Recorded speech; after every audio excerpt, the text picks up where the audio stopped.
Greetings, comrades, and welcome to the Eastern Border. This time I have invited a random Irish guy, Zack from one of the most amazing and largest and most important podcasts you should listen to when diplomacy fails, to talk about, well, the beginning of the war. Since I've gotten a lot of emails and requests to actually explain Igor Girkin's role in all of this, and that is very clearly tied, at least in his own mind, to how all this mess started. And also that there's a lot of myths about NATO expansion, Minsk agreements, all that nonsense, and how this all ties in together. So, well, I want to introduce you. If you haven't listened to him, please go check him out. Near Doctor, I presume. Yes. I don't know if he hasn't gotten his TARDIS just yet, but he will very soon. Zack. Hello. Thank you so much for having me on. And I should actually say, and I insist that we leave this in, my name is Zack Twamley, so diplomacy has failed already. But then again, I can't pronounce your name either, so that's fine. Well, I mean, look, you're from Ireland, I'm from Latvia. It should be kind of normal that, we're in that position where we have those weird surnames. I'm really sorry about that. I'm very offended, but we'll proceed. No, this is better than the last time when I had Alexander Heaton from Political Orphanage on my show together with Andrew Heaton. God, see, I did this again. I always forget his first name constantly. Yeah. So at least I know yours, Zack. So that's at least fine. Yeah, so I'm Zack Twamley. I run the podcast When Diplomacy Fails. We typically don't go near modern politics just because I get so much of that anyway. I'm quite active on Twitter insofar as I scroll and get depressed. So because I'm doing the PhD, I'm kind of sticking to more historical stuff. I've covered all sorts of historical conflicts and that kind of thing. 30 Years' War, I've been very interested in. I'm nearing the end of that. I've covered the July Crisis, the Korean War. I did this real long series on the Treaty of Versailles, if you want some myth busting on that. So yeah, I've been all over, but it's real nice to be here. I'm personally a Bismarck fanboy, but oh yes, same. I really didn't understand the point where in Germany apparently they changed the name of Bismarck Hall, Bismarck Room there, which diplomats used to use just because apparently the Green Party thought that Bismarck didn't adhere to their current values or something. Yeah, Bismarck is not a modern guy, but he's not a nice guy either. But I think he definitely deserves quite a lot of respect, at least how I view it. Yeah, I mean, I've actually, just because I mentioned Twitter, I've run into some people who have insisted that Bismarck was a raging anti-Semite and he was all sorts of things. I mean, he was by no means a saint. He was pretty much a dickhead to people that he didn't like, which was most people. And his most important thing was searching for power and grabbing as much of it in his hands as he could. So if anyone got in the way of that, whether they were Jewish or Gentile or anything at all, he pretty much destroyed them. So he's a fascinating guy, but not exactly someone to have as a moral role model, but fascinating nonetheless. It's also kind of sarcastic and scary to think about that currently we have the nicest people who care most about people's interests in power in at least democratic countries right now, which is scary if you know what they're doing and how everything functions. But yeah, it used to be way worse before this. Just a reminder there. Yeah, absolutely. I mean, as Bismarck would say, it's like lawmaking is like sausages. Everyone likes the end result, but no one likes to see how they're actually made. So behind closed doors, you don't want to see that disgusting sausage meat going everywhere. And I mean, sausage rolls, real nice, but how did I end up on this? Yeah, it's... I spent a whole day using my journalist pass. I wanted to see how budget meetings are done in the parliament. So I went and sat through the final round of debates in Latvian parliament where they made our next year's budget. That was the most boring, miserable experience I've had in my life. And I've been to the war zones. It's dull. Yeah. Anyway, by the way, I wanted to mention this thing, which I mention every time when someone asks how I know Zack. We met in 2018 in Boston. We did. Yeah. Yes, that was We were great. the only two people from Europe in the whole Sound Education Conference. We were representing the EU. We were basically ambassadors. There was an after party, and they just literally made us sit together because we were both from Europe. I remind you, he's from Ireland and I'm from Latvia. We had plenty of things to talk about. I had some... The potatoes, definitely, I suppose. Yeah, lots of potatoes have that in common anyway. Talking about potatoes and other vegetables, let's focus on Igor Girkin then. Okay, yes. How he likes to call himself Strelkov. He recently posted on Telegram that he is to blame for this whole, as he calls it, righteous patriotic war, that he's the instigator, and he claims the fact that he was up there as the first defense minister, as they call them, I suppose, in the Donetsk People's Republic. He also vehemently denies that he has anything to do with the MH17, catastrophe. Although that's been quite proven, and he is a war criminal, but then again, he has never been to Europe, and he honestly believes that he believes some sort of Alex Jones version of how everything is here. And he also claims that he's been there and the person with guns aimed at Crimean deputies who then voted to have the referendum. And that alone kind of, I think, tosses out the argument that any Crimean referendum was honest, because the reason to make it was made under gunpoint, and then voting was under gunpoint. But yeah, he claims that he's the central figure in all of this, and he definitely has a role to play. But how would you rate him, almost Dr. Zack? I will not pronounce your surname. Sorry. You can be as rude as you like, by the way. I can remind you. Oh, okay. Well, he is a grade A cunt, but that is besides the point. He's not exact. I mean, every time he pops up in my field of consciousness, it's always about something bad that he's done. Now, you mentioned to me that in terms of like military affairs, he has a much better strategic mind than most, but then that wouldn't be all that hard. But those self-professed republics, I mean, those are pretty much essential to why this is all happening, because Putin's used them over and over again as justification. So he's kind of been in the center of things for a while. Whether he actually played that bigger role or not, I mean, debatable, but he's certainly been difficult to get rid of. And if you've been looking at his Telegram, then I'm sure he's dropped some very fascinating nuggets for you to digest and scratch your head over. Well, he's recently made his club of pissed off patriots. I called it club of angry patriots, but it's most closely translated to pissed off, because he's together with a bunch of other guys who are kind of like him, who truly believe that now NATO is going to instantly assault Russia, and that they're fighting this patriotic war, and he's also a total monarchist. I think at one point, by the way, he mentioned in one of his interviews, just at random, that he personally hates the Dutch. Oh, well, that's a random grudge to have, unless maybe you're... No. And then his reason is that they overthrew the rightful king of Spain, who ruled over them. He also manages somehow to be pro-Habsburg in this day and age. What an absolute soup of ideologies in that man. How does he stay upright? We have a thing where he's crying and hugging a rocket and being sad. We're selling t-shirts of that. And then he just came up with his stuff. But about like beginning of the situation, it was 2014.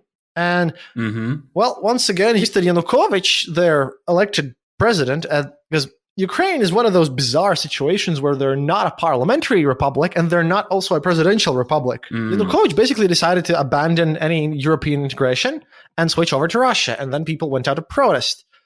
Russia claims that Yanukovych was an honestly elected president, so this whole thing is a coup.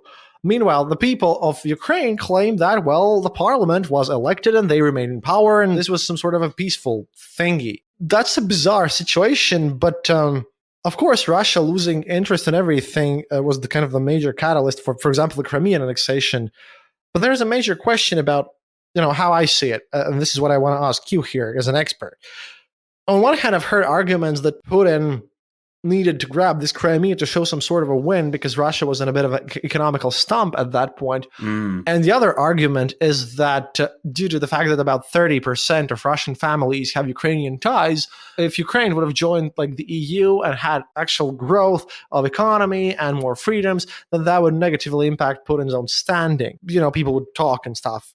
So Putin needs Ukraine to be pro-Russian because of all this connection and a bunch of historical reasons as well, obviously, but it was mostly because traditionally thought, at least here, like it was done to solve internal problems, at least the Crimean part. Sure. And then the separatists kind of just popped up as a continuation. What would you say about this? How do you see this? Yeah, about the same. I mean, we could joke about the whole, it was the US that launched the coup. That's probably the most common thing I see from all the Vatniks on there, that it's just, Ukrainians don't have their own agency. They couldn't possibly despise the neighbor right beside them that's been trying to interfere in their affairs, and they couldn't possibly want to have their own destiny and join the largest trading bloc in the world. Like, it's kind of ridiculous. And I was actually in Ukraine just before COVID hit, meeting one of my listeners he's the youngest Ukrainian parliamentarian that's ever been. His name is Sviatoslav Yurash, really intelligent guy, destined for big things. And as far as I'm aware, he's currently fighting on the front lines. So I hope he's doing okay. But yeah, it's having talked to them, it really makes me very angry when people come in trying to dismiss the idea that Ukrainians wanted to have their own destiny and that they have a right to that destiny, and it's not up to Russia. And this whole like 19th century idea of like spheres of influence and everything doesn't really compute unless you're a paranoid, angry, bitter, ill-informed man like Putin is, who, as far as we know now, doesn't even have a phone or access to the internet. So he's gone even more in that direction than before. So yeah, I mean, regarding all the stuff in Crimea and everything else, it comes back to that whole strategy of when things are going pretty shit at home, you try and stir up some shit abroad so that people don't notice the shit at home and they look at that shit abroad instead. And in a way it's worked, but for Russians at least, or for Putin. But do we think he really needed to do that, considering the fact that, like, by all accounts, Russians don't have any intentions to remove Putin, and like, who would they put there if they did? One of his rich gangster friends anyway. So, I mean, realistically, did he need to do what he did? No, but I would take the view that he wasn't necessarily doing it for strategic or logical reasons. And I think there's much more of the ideology informed by very inaccurate ideas of Russian and Ukrainian history and all this kind of thing. And you can just see from the beginning as well that Putin didn't think and does not think that Ukraine is a nation, that its people are any different from Russia. I mean, you'd think the existence of two different languages would make that pretty clear. And it frustrates me because it's so patently, blatantly untrue. But you can really get the measure of people when they trot out Putin's arguments to basically justify these horrendous, barbaric acts that we thought were consigned to the 20th century. And yeah, there's no justification. There's no real way to explain what he's done from our own moral perspective, or even from a sensible point of view. It's really coming down to how utterly deluded he is, and that he's been allowed to be at the top of Russia for so long and basically inflict that delusion on the Russian people. Interesting that you see the point of, us having our own decisions to make. But you're from Ireland, and I'm from Latvia, and we are both extremely lucky to live right next to an imperialistic, oppressive neighbor who's actively invaded us, conquered us, and, tried to destroy our culture wholesale. That's a nice thing, Weirdly enough, Yep. The British have also taken over Riga for a bit historically. We had a bunch of British mayors. Where haven't they been? Thing is, this is the argument that I see in a lot of cases. A lot of people just refuse to believe that people who come from smaller nations, I don't know, should exist. I think it should exist. Yeah. That we have our own agency. Yeah. That we can actually, decide something for our own. The argument that Latvia, for example, is run from the United States and all this stuff, it's constantly there. Yeah. And if those people would know anything about our parliament, they would know that, these dumb fucks that we have elected can not take orders from anyone. That would be just awful. But the whole situation is that, again, this 19th century mentality about spheres of influence and all this stuff and what should and shouldn't exist.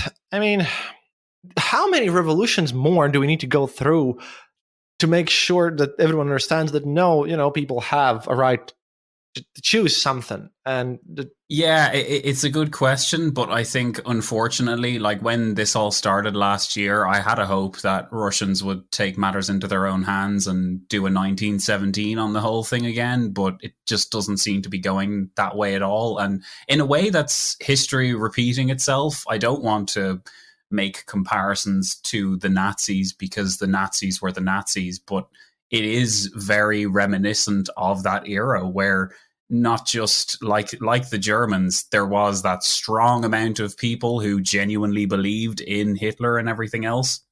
But there was also a sizable contingent who were terrified.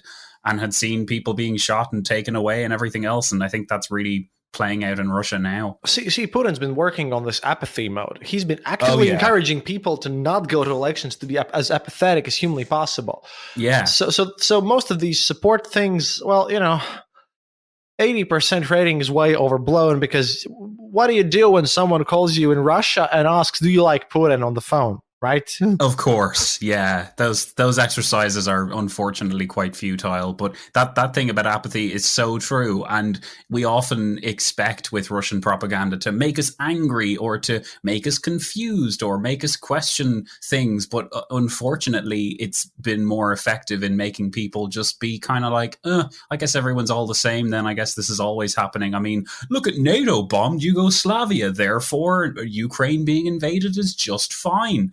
And you often see that trotted out. And it's, I mean, as an argument in itself, it's fundamentally flawed, because you can't just compare two very different situations like that and say 1 + 1 = 2. But these propagandists aren't much for nuance, as we know. Well, nuance is a rare commodity these days. And even though we swear a lot on the show, I pride myself on actually, being able to put at least some sentences together in a complex, form. Sure. Unlike Boris Johnson, but this is what it is.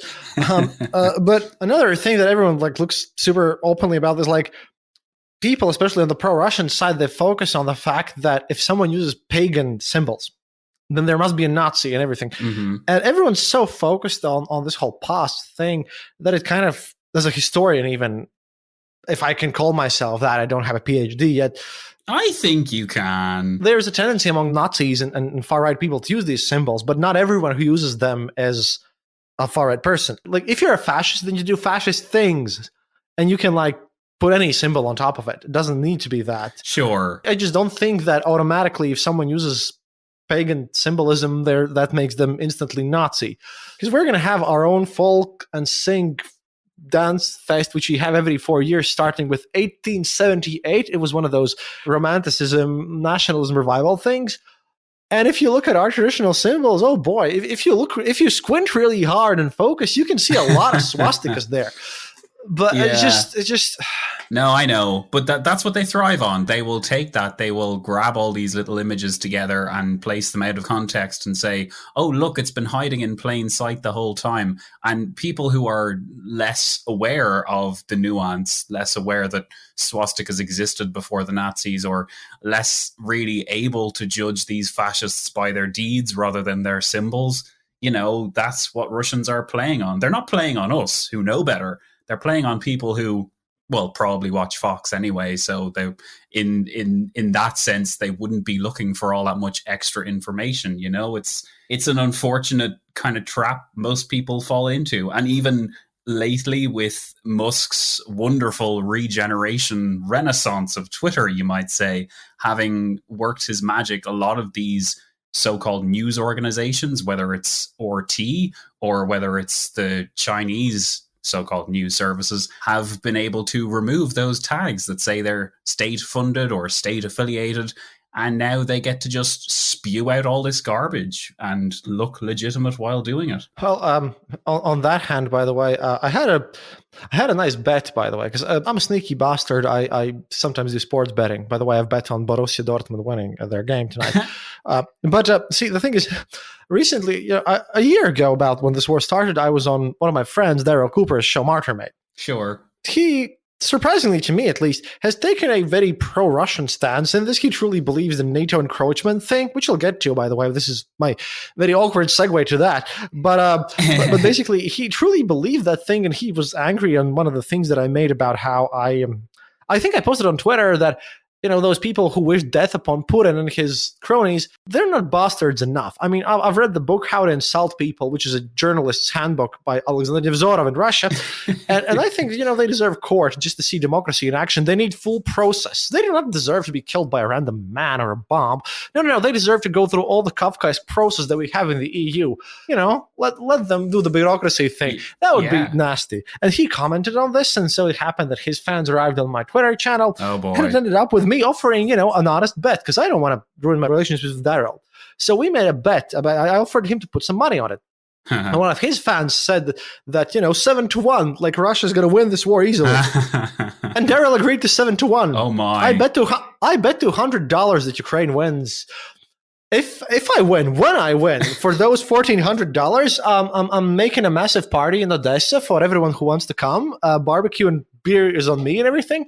Just saying, you're invited too, Zach. Oh well, that's cool. I mean, I'm not sure if you'll see that money though, to be honest. One thing though, Daryl, we might disagree with him politically, but I think he honestly believes this, just like Girkin does. He's not dishonest. He is, in his essence, an honorable man. Right. And that's the one reason that I think he will actually pay up when Ukraine wins.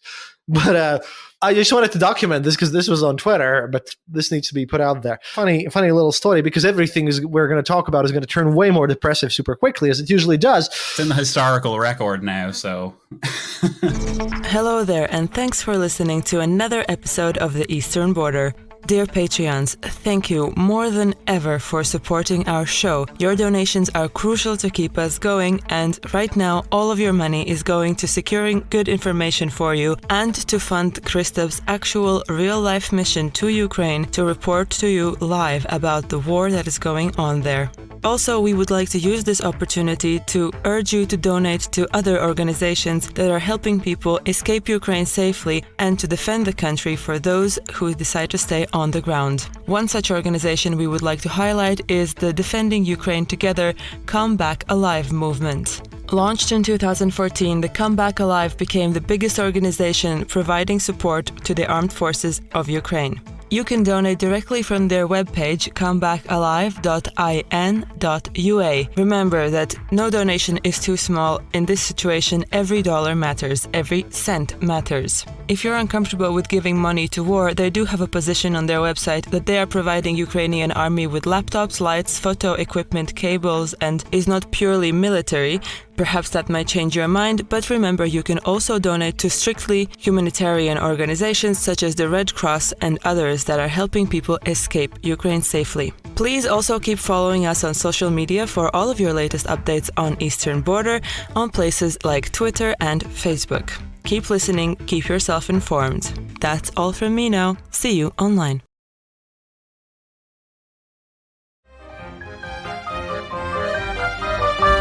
No, that was also on Twitter. But just NATO expansion thing. Yeah. Oh boy. I personally thought that after Finland and Sweden decided to join NATO, and Putin just openly stated that, oh no, that's nothing. It's fine. They can do whatever they want. Doesn't matter. I mean, it doesn't matter that you can literally put nukes of basically 3 kilometers, maybe 5 kilometers from St. Petersburg. Who cares?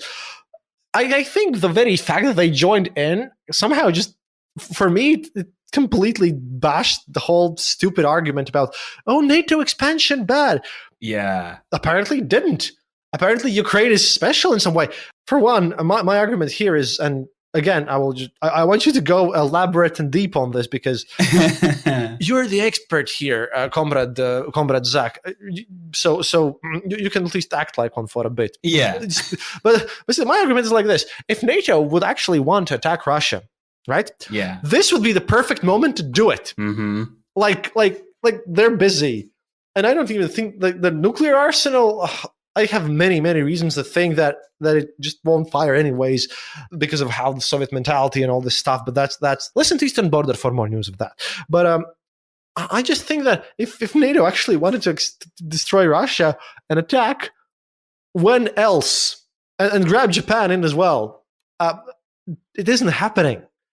And that with Finland joining NATO, I don't know. Which kind of exposes the whole thing. I mean, the most aggressive defensive alliance in history. Oh no, but what about all the... whataboutism is the dumbest excuse ever, by the way. But just, how do you see NATO expansion? And you, Mr. Diplomacy guy, because I've read arguments from all the sides. Were there any actual promises made to Gorbachev or not? Yeah, that whole thing, like, it's interesting that you brought up that about the addition of Sweden and Finland that kind of nukes Putin's whole reason for supposedly invading with NATO in the first place. I mean, it kind of makes a lie of all of it. And in the midst of those two countries joining and the significance of it, I think that fact wasn't played up enough, because he got serious mileage. And a lot of the people who gave him that mileage and pushed those propagandist talking points around, I mean, he got way too much mileage out of that, to the point that people don't even know really what NATO is or how it works or its history or its involvement. And then they trot out that whole like Gorbachev thing. I mean, 2 points on that. One of them is kind of factual, the other one a bit more legalistic. But the first point is, I mean, as far as Gorbachev's concerned, this was not discussed in this meeting where Putin supposedly said it happened. And in the second, more legalistic point, the agreement, if it can even be called that, because you can't promise things that are going to happen in the future with sovereign independent countries, the agreement was made with the USSR, which no longer existed. So, and yeah, you could call that a more tenuous legal argument, but that is exactly the kind of level of, like, I suppose, law you could point to if you were Russian and say, well, these rules no longer apply anymore. We just saw I believe the Chinese ambassador to France saying that according to international law, up until very recently, the Baltic states and the former Soviet states weren't like legal international entities. They didn't have a right to exist in that sense. There is a lot to unpack here, and really you kind of have to start with the fact of what NATO is. And despite some interventions, most of all in Yugoslavia, where people always talk about NATO bombing Bosnian towns and people died and everything, conveniently leaving out the fact that like Serbs were literally committing genocide against their neighboring countries, particularly Muslims and that kind of thing. So just Google Srebrenica. Just Google that. Yeah, exactly. The name escaped me and I always pronounced it wrong anyway. So yeah, Google that and it will shock you, because that is never mentioned. NATO's response was heavy in response to a really deplorable person who was... And just because for unknown reasons I'm super popular in Netherlands and Romania, that's also the one case where the Dutch were complete dicks. in Yugoslavia? In Srebrenica specifically, yes. Okay. Oh, I didn't... They did a lot of very stupid things because they were afraid of the Serbs. And yeah, let's just say if you're Dutch, then you probably shouldn't visit Bosnia anytime soon. Just saying. Go to Croatia instead. Oh, let's not make Yugoslav jokes. I still want to go there and still live, you know. No, fair. And I'm not kidding. I mean, if you don't know anything about the situation in Yugoslavia, it's not that the war has ended. It's that as soon as United Nations peacekeeping forces leave, they're not even going to wait for the next day to start shooting each other. They're going to pick up the guns and restart the war that instant. And that's not a joke. I've been to Sarajevo in Bosnia. I've been to Srebrenica. I've been to Serbia. The sheer hatred they share for each other is to bizarre levels. And you can't do anything about it. Yeah, and it's still going on with Kosovo as well. That's kind of an open sore and has been for a while. Like it's pretty much a powder keg, which brings us back to Bismarck. Yeah, I mean, one thing though, he was like completely right about this whole situation. And by the way, Stalin, I think, really learned from Bismarck, because right now you see a lot of conflicts in Moldova as well. Mm-hmm. Like Transnistria has come up as well, and he just, Stalin, in a way, continued colonial policies where he made these Soviet socialist republics, for example, out of Central Asian nations like Kyrgyzstan, sure, without total accountants for where these people actually lived, who they were, and whatever. And he did the same thing as the British did after the World War I. Just put the minority in power, make sure they're ethnically mixed so that they don't bother you. Yeah, but there's a question specifically about the Baltics for you. Since a lot of Russian propaganda channels, including Solovyov and everyone, they claim that we don't deserve independence because legalistically speaking, and this is the kind of legalism they pull out of their ass, that legally they bought us from Sweden in 1814. Oh, God. I have a master's in history, and I what the fuck, Russia? Yeah. But if you have anything to say about this, please, you have probably studied and looked at the Great Northern War and expansions of Catherine the Great and all this even more than I have. So please. Oh, well, I mean, well, you have to go all the way back to the Grand Duchy of Novgorod to apparently... Oh, yeah, let's do that. This is the one chance when we can do this. Let's go. Oh, no. I mean, my point is these things, like pointing to international, like these agreements from 2 or 3 or 4 centuries ago, believe it or not, these things are superseded by more recent agreements and legal treaties. Who would have thought? I know, imagine that, especially when they're signed in front of all of the United Nations and agreed to be respected. And when those previous nations were made by absolute monarchies with no, actual sovereignty from the people. Yeah. And now we have literally, Sweden from right now and Sweden 200 years ago is not the same political entity. Just saying. Boggles the mind. It seems that you actually have to read a book with words in it to understand this point, but I don't know. Yeah, I mean, I was going to read a book, but then I just read my uncle's Facebook post that said that Sweden actually belongs to Russia, so that's going to do it for me. That's the thing here. I mean, I sound like a totally old fart or something, but look, he's my generation as how I see it, and probably yours because we're somewhat close age-wise. I'm 33 now. Oh, I'm 31, so yeah, that does it. Yeah, pretty close. I think our generation is like the bottom of everything currently, because I've seen the younger kids and they're very active. For example, at least in Latvia, bullying from schools has disappeared. Yeah, completely. They don't bully each other. They don't have subcultures anymore. There is no more metal kids and goth kids versus the rappers. They just actually care and hang around, and they're much more ecologically thinking about everything. So I have some hope for the future. Yeah, me too. No, me too. What I don't have hope is for when the current 60-year-olds and 50-year-olds who are now running the EU, when they leave power and people from our generation step in. Oh boy, that's going to be one terrible period, I think. At least from the Eastern European side of this situation, I kind of don't have much hope on this. Oh, I do. I have a bit of hope. Well, okay then. It just depends on who they elect in. I mean, if you're looking at the European Parliament generally, I mean, even Ireland has sent some nutters there. But seeing all the chaos and all the disaster almost does help improve the odds that in the future, our generation or the generation that will come after us will see this period of history as a very destructive and troubling and damaging one, and will do what they can to improve it. I think it sounds almost like a kind of a chaos theory, but sometimes going through horrendous experiences like these, it has a way of making people respect the need for dialogue, the need for peace, the need for mutual cooperation. I mean, that's just the EU. Whether that's going to happen generally in the world, I mean, yes, there are certainly some nut jobs coming out of the woodwork everywhere, but so long as the majority stay sane and stay cooperative and keep their eyes on the bigger picture and maybe try and save the fucking planet, how about that? Then things should hopefully stay intact. It'll definitely get worse in some points, but it's kind of bound to get better. Mm-hmm. This kind of reminds me of how the French spoke about La Belle Époque, and then they finished when the First World War hit to Le fin de siècle. Yeah.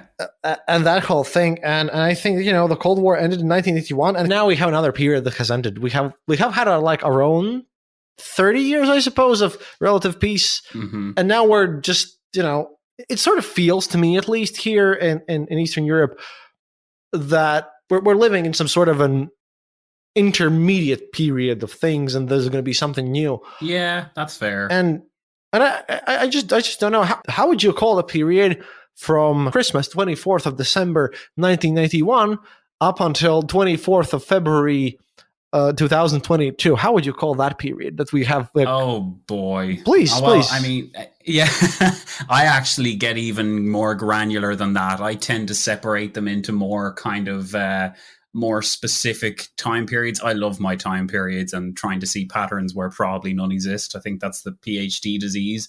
But for me, it goes from 1991 to 2001 when 9/11 happened. And then that period could arguably be called the kind of US kind of golden age, you could say. There was a lot of optimism. Capitalism was on the rise. Everything was great. The Soviet Union was gone. No more Cold War. Then you had the age of terrorism, the age of fear, the age of Islamophobia, which is arguably very much still around. And these things continued. Then you had the recession, 2008. That kind of brought all these bad actors who were fudging the numbers in the background further to the fore and changed a lot of things because there was less money around. People lost their jobs and everything, which to me as a historian of war and diplomacy is, of course, less exciting, but still important. And then I think 2016 is the next big point because 2016 had Brexit and Trump in the same year. And I think 2016 was really the year that the old Zack kind of died. The Zack that thought that everything was ordered and there was going to be normality and people generally were sensible. And then the two countries I would have looked up to as a young'un, and America and Britain, decided to just go off the fucking deep end. And now we are where we are. And then, of course, then 2016 to 2022 then was a period of, for me, and I know I realize this is very Irish centric, far away from actual front lines, but we don't get Irish centric stuff ever. Okay, I think we can do that. I mean, on this show at this current podcast, we can focus on the smaller nations. You know, you should rename your podcast "The Irish Border." There's loads to talk about.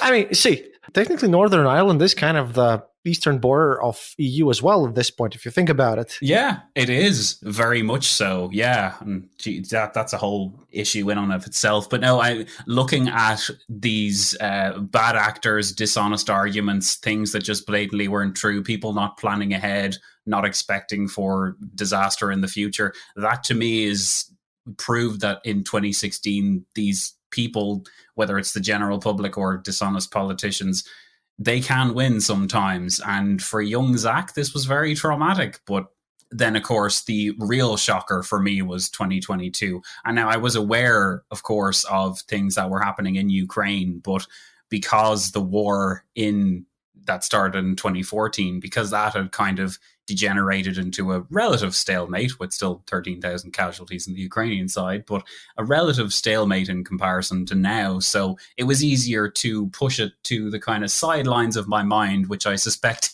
many people in Europe and the United States, etc., did as well, judging by how surprised and shocked they were at what happened in February 2022. But yeah, this era we're living in now, it's a whole new ball game. Things are much more different now. And even comparing the rhetoric and the discourse in the public sphere from February 22 to 21, the previous year, just look at how people thought of NATO, like how they thought of the European Union's military potential, how they thought of like national identity in countries that had Russian-speaking populations. Everything's different now. And it's very difficult to see what the end game is here. I mean, the actual likelihood of Russia winning is, in my mind, infinitesimally small unless something dramatic happens, like our man Girkin gets promoted to the tippy-tip top.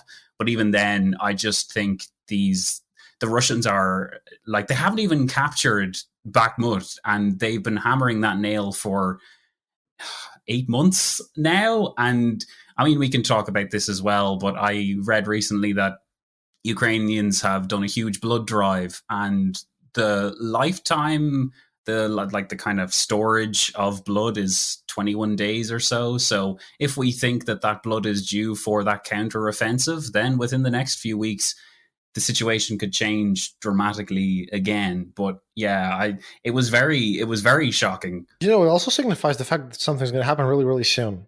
Like, really soon. Do tell. The fact that this happened today, you probably aren't informed of this, and so is no one else, but I'll give you some news. Apparently, apparently Yevgeny Prigozhin, the guy from the Wagner Group, yeah, he has written a statement that he has offered to become a peacemaker in Sudan what's happening there, because apparently he deeply and genuinely cares for the Sudanese people, and United Nations wants their blood, so he's ready to go there at any time to solve the issues between them in a diplomatic manner. Now, it's kind of funny to, have a guy who's spent 10 years in prison and who's as close to being a lawful thief or thief in law in the Panyatya sense is going to be a peacemaker of anything. And by the way, I'm writing an article about the Russian prison culture for Foreign Policy magazine right now, because I think we Westerners make a lot of mistakes because they don't know this culture. No, or they don't want to know. One of the things I mentioned there is the fact that on April the 9th, there was like this article where Prigozhin stated that he does not mix in the Wagner group like the lower prison case, the Petukhs with the standard ones, the Mujiks, because that would lower morale and destroy everything. And now they do it in the Russian regular army when they recruit them. Mm-hmm. And that was just ignored by Institute for Study of War, for example, by the UPI, and like everyone. Just no one mentioned this because apparently they don't speak Russian, don't know what's happening, and they just saw this and they was like, what the hell is this? What is a rooster? What does it do? So yeah, I'm working on an article about that because, oh boy, apparently it's kind of weird to know a major part of Eastern European / Soviet, post-Soviet culture and just do this stuff. But yeah, if Prigozhin now in an external order wants to just go to Sudan and be the peacemaker there, I think the going is going to get really hot very soon, though. Yeah, do you think he's being pushed out, or do you think he's trying to find a way out himself? Maybe he's very nervous of that window. Oh, the answer is yes. Okay. To both. Because he's definitely being pushed out, I think. I always think about how this is going to look at the peace deal, because currently, for me, it looks like the Russian lower colonels and stuff like that, they're kind of drawing everything out and just, let's fight this war, artillery and whatever, and see what happens in the end. But I don't really see how a deal could be made at this point. I think this is going to have to come down to some sort of military victory. And then Igor Girkin and other of his guys really are afraid of 1917 repeating and Russia falling apart. And I'm kind of with their camp, because I don't believe how, for example, Ramzan Kadyrov and his Chechnya will stay a part of Russia if Russia loses at any point. Yeah, I see that too. It was funny for me when Musk offered his peace deal terms. Oh, that gobshite. It was just... I cannot stand him. It was just so bizarre. I mean... Okay, no, I have a question for you. Which peace deal was better? Xi Jinping's or Elon Musk's? I honestly, if you would be like here in front of me in person, I would like punch you right now, probably with legs. But no, I don't know. At least with Xi, it's super simple. Xi just wants to sell stuff to Europe. Mm-hmm. That's the thing that we can speak between us as Europeans. I think that China uses as a huge market. They're fighting with the United States, but I think EU is, weirdly enough, pretty much more okay with China than you would expect. Like, look at Lithuania and how they actually did things with Taiwan and no one supported them. Yeah, that was interesting. Well, everything's kind of interesting, but that's kind of my next point, and to kind of slowly close down, to wrap it up and make it about an hour long or something. How do you cope with all this mess sometimes when all these news happen about the war and everything? And I'm neck deep into this whole mess. I can't get out anymore. I mean, right. I just wonder, how do you deal with the fact that the more you actually learn, the bigger expert you are on these things, the grimmer it actually tends to look sometimes. Because currently, for me, I look at Russia in the future and I see what's happening in Port-au-Prince and Haiti right now. Oh. And that scares me. And on a larger scale, too, just replace gangs funded by politicians with private armies with jets and tanks. Yeah. Which scares a lot. Oh, wait, I know what I'll do. I'll do like every other prude Latvian, move to Ireland. Yes, come here. which is kind of funny, because Zack knows, but when we joined the EU, a lot of Latvians moved to Ireland. Well, it was a thing for a while. Oh, no. Ireland for a while was the place to be, and then everything went down the toilet because, Irish politicians had been a little bit dishonest about how rich the country actually was. And, we're kind of still recovering from that in a way. Well, this is a kind of just a calm down question. What's happening in Ireland? Because, we hear a lot about Britain changing prime ministers and everything super often, and I don't know. Everyone expected, at least here in Latvia and in other places in continental Europe, and I heard this from my listeners too, that after Brexit, say Northern Ireland would be surely they're going to join Republic of Ireland anytime soon because they will want to be in the EU, and then Scotland referendum might happen. Why didn't that happen? Is it because it's like, this is the one thing that I can't get. We have like these linguistical things in the Baltics with the Russians and lost there. Is the hatred there so huge? Maybe I should look in the history of Ireland more about. Oh boy, I know about the Independence War, which was followed by the Civil War, then by the agreements and what's a sovereign, what's not, and all that mess. Yeah, I've put some effort in it. They just don't get. Yeah. At one point, it really looked like everyone was getting behind Sinn Féin, and what happened then? Well, actually, in 2020, you see, this all got obscured by the pandemic. I'll just answer the Sinn Féin question first. So Sinn Féin are the political party that came from the IRA. So it emerged in 80s and 90s and initially had a very suspect reputation, but has since kind of reimagined itself as a very left-wing party, and Sinn Féin is now the main political kind of opposition party. It's Sinn Féin, by the way, is an Irish term. It literally means we ourselves. So our Irish political parties all have Irish names, and it's very funny hearing people try and pronounce them. But they did actually win most seats, but they didn't. I hope I did. I hope I did it at least nearly correctly. Oh, you did much better than pronouncing my surname. So good job. Sorry, I continuously misread your surname. No, it's okay. I get it all the time. Trust me, all the time. I don't mind at all. Latvian has just a letter for the sh sound. Okay. So we know it. Uh-huh. Please carry on about the party that was terrorist, basically, for a while. Yeah, so the former terrorists and their leaders definitely did not know the IRA and never took part in them. But yeah, anyway, I'm jesting for effect. But in early 2020, before the pandemic basically happened, Sinn Féin won the most seats, but they didn't have enough to form a majority, and basically be the government. So you had these two other parties, Fine Gael and Fianna Fáil. And I know they sound very similar. That's because they basically are very similar. But these two parties emerged from the Irish Civil War in the early 1920s and kind of just basically shared power. They pretty much just passed the hot potato around for the next century. So that's why it's such a big deal that Sinn Féin, it looks like at the next election, will be the largest party and will actually form a government this time. And as a consequence of that, by the way, in Northern Ireland, which we mentioned, in that actual political situation, Sinn Féin in the most recent elections won the majority of the seats.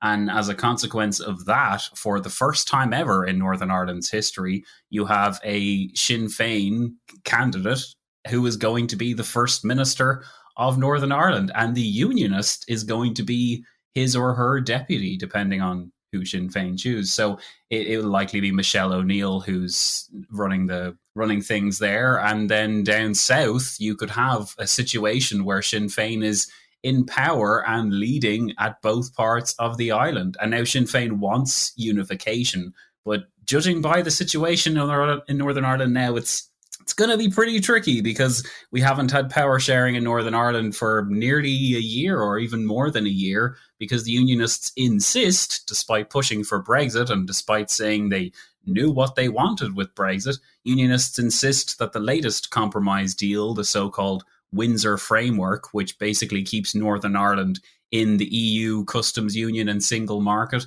while also still connecting it to Britain and having a very minimal amount of checks and balances and that kind of thing at the Irish Sea.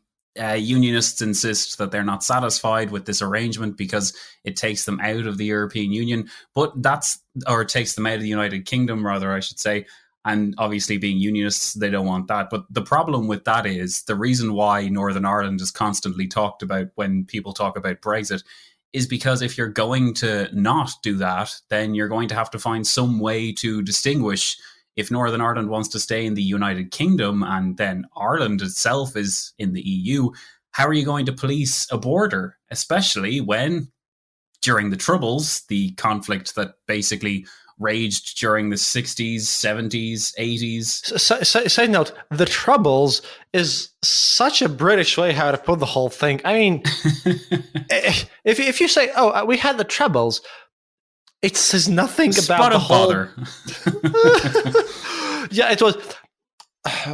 The Troubles just fails to describe the whole mess. Yeah, and it was horrendous. But that memory of violence is basically what led to the current peace arrangement. And we recently had the 25th anniversary of the Good Friday Agreement. And that a part of the provisions of that was that there'd be no border infrastructure on the island of Ireland, because it would be targeted by Republicans or loyalists, paramilitaries, and everything like that. So you can see the problem. If Northern Ireland isn't going to be in the EU, and by all accounts, the Unionists still want it to be, but a majority of people in Northern Ireland itself voted to stay in the European Union. It was just the fucking little Englanders, and that I just.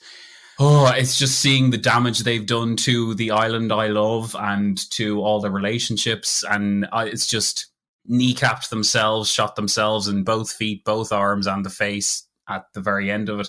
It's just, it's maddening to see them still having gotten Brexit done, supposedly not being able to fix it. But that's why everyone talks about, when they're talking about Brexit, that's why they talk about Northern Ireland, because that was the single biggest issue. Because people were asking during the referendum, well, how do you solve Northern Ireland then if you want to take the United Kingdom out of the EU? What are you going to do about that area? And they were very vague, Brexiteers were, about the actual plans for that. And they continued to be vague when Britain left the EU. And I mean, I had to lecture about this in university. So I had to teach myself all about this kind of thing and how the European Union works and all that jazz. And I had to learn, this has gone through 3 different stages. We had the backstop. We had, what's that other one called? Well, the most recent one's the Windsor Framework, but there was a second one. You see, this is the problem. It's such a difficult problem to solve, and the British basically created it by doing Brexit and not planning ahead, to the point that it flummoxed the actual Conservative Party, and they have had 5 prime ministers since 2016 as a result of this. So it's a disaster, and I don't see, unfortunately, how Britain is going to join the EU maybe in a generation or something, but a complete.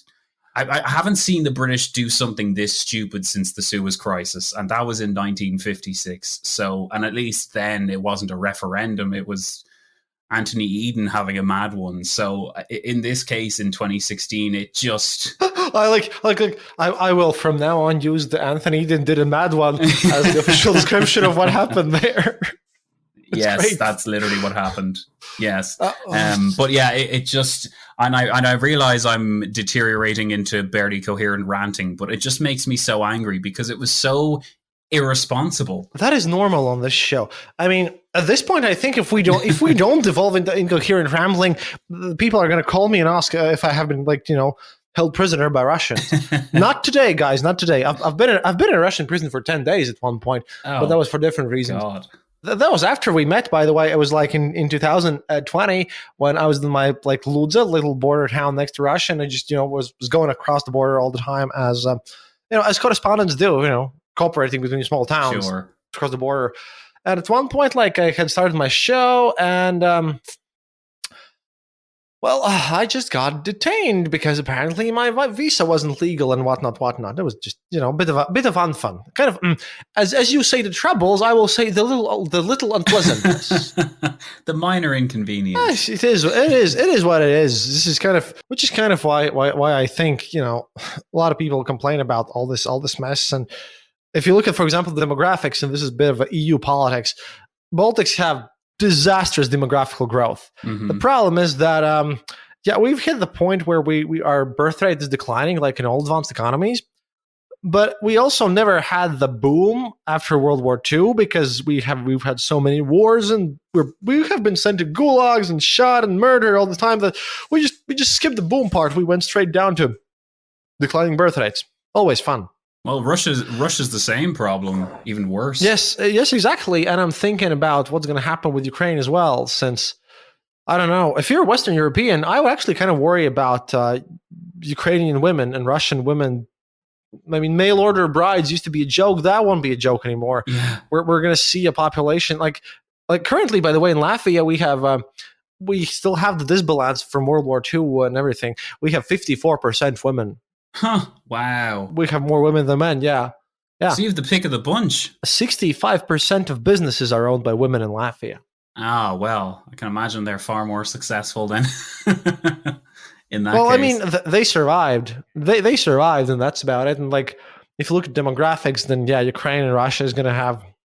Like, Ukraine did not need this and everything, and it's pretty bad. Well, on the bright side, the land prices are probably going to go down. It's because of the landmines, though. But you have to take the good with the bad, I suppose. I had a really good conversation with Dr. Jennifer Schuba, who's an expert on demographics and all that kind of thing, wrote a book about the world's population seemingly growing endlessly, but actually it's more nuanced than you think. And whether it's caused by low birth rates just from domestic factors, it is a real issue. And even we see China's population flatlining too. And I mean, the Brexiteers don't want to hear it. The Republicans definitely don't want to hear it. But the solution is immigration, particularly with the problems being caused by climate change and everything in a large part of Africa. Like, incredibly, in Nigeria, you have the largest youth population. Like,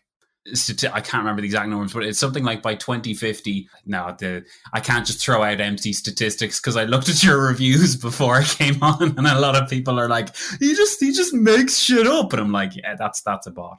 But I don't want to contribute to that. So basically, look it up. Nigeria's population is mostly young and growing exponentially. So to make up for the shortfall in our own countries, and to pay for our pensions and everything like that, we will have to rely on those countries to actually bolster us up. And the racists will not like it. But you know what? There's a racist party seemingly everywhere. We have the Ireland is full crowd, even though if you've ever gotten a bus anywhere in Ireland, you can see it's plainly not full. I mean, 8 million people used to live on this island before the famine came along, and now only about 6 people do if you include people in Northern Ireland. So it's just ridiculous. So these are solutions that need to be seriously thought about. But for Russia, I don't know. If it doesn't collapse into all its little independent republics, if there's not a kind of Haiti type situation, it's just very difficult to imagine what's going to happen next, especially if the war continues to go so disastrously bad for them.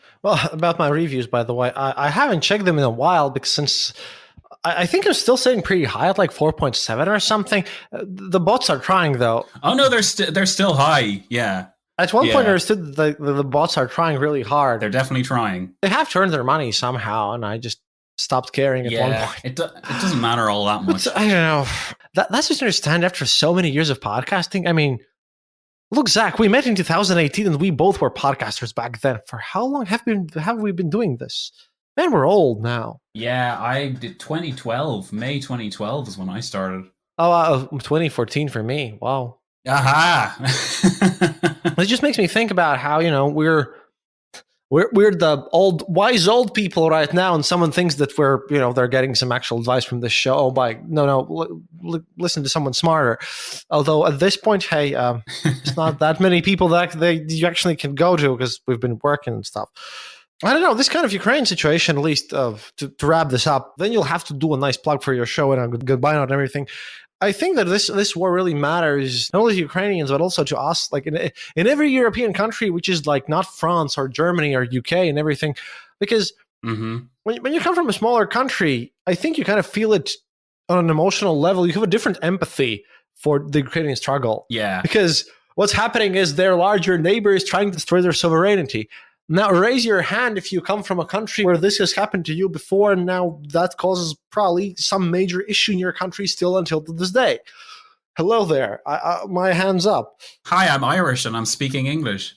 This, by the way, is one thing that I kind of take really huge pride of, because when I was growing up, it kind of seemed stupid to me to actually care about all these, Latvian national things and singing dance festivals. But, when you grow older, you kind of understand that it's kind of a miracle that a nation of 2 million people, that we're still there. We don't all speak Russian.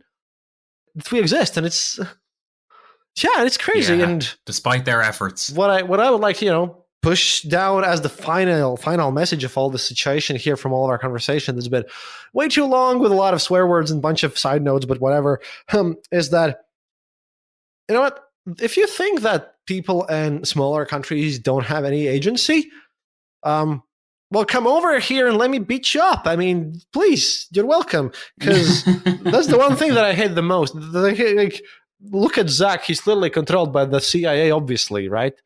I mean, this is just... Yes, and I've been accused of that. Oh, yeah, me too, by the way, from the KGB as well. Dumb. Oh, yet another thing that we have in common. I can't wait to see those... Stacks of money. Yes, I can't wait to see those CIA dollars. Yeah, I'd love to. If you had something to add at the end of this, because thankfully we didn't go down the super depressing route, because I don't want to... See, I recently made an episode about the atrocities reported from Kherson, because an Italian newspaper, La Repubblica, reported basically the materials that their investigators had given to the Hague, and published them, and I made a whole episode about just about Russian atrocities in this war. That's heavy. And I just try to avoid this as much as I can, because that involved things so bad. Yeah. This is why I try to keep it as at least a bit optimistic. That's fair. If you have any last words before we explode your whole country, comrade. I'm just joking, man. But we have to do the smaller countries diplomacy thing. But please tell people about your show and something about yourself. And well, I know all this stuff, but please go on. Yeah, sure. Thanks so much for having me on. And my name is Zack Twamley. I am soon to be Dr. Zack, and I am doing When Diplomacy Fails podcast, and have been doing it since May 2012. We cover basically the build-up to and the outbreak of wars in history and kind of explain why they happen. As a result of being over 10 years old, we've over 600 episodes in the feed. So if you're in the mood for 17th century stuff, conflicts you haven't heard before, like say the Franco-Dutch War or something like that, or you want to know more about things that you might know a little bit about, like say the 30 Years War, or you want to have your mind blown by myth busting, so maybe check out the Korean War or the Treaty of Versailles, the Versailles Anniversary project I did. I even actually did, I should have mentioned this when I was ranting about Brexit, I did a series on Ireland's 1916 Rising, and that was very personal for me. I did it as a centenary series in 2016. So interestingly, just before everything went to shit, I released a very kind of controversial series. So yeah, check that series out if you're in any way interested in Irish history and kind of my perspective on it. But yeah, wdfpodcast.com is the website, but you can basically find me. We're on Spotify, Podcast Addict I use all the time. So check us out. We have a Facebook group as well. So yeah, thanks so much for having me on and letting me rant. However, Zack is very harsh in his rules of the Facebook group. He nearly banned me for even inviting him on the show. I mean, when diplomacy jails. No, but by this point, by the way, yeah, we met when we were just wee lads and just starting out. Well, I was just 4 years in, and Zack was just 6 years in. I guess we're both old school podcasters at this point. Yes, vintage. And I hope that we're gonna, have a.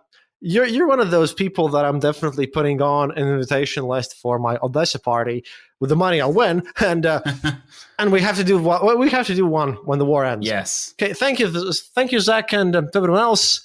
До свидания, товарищи. As always, remember, happiness is mandatory.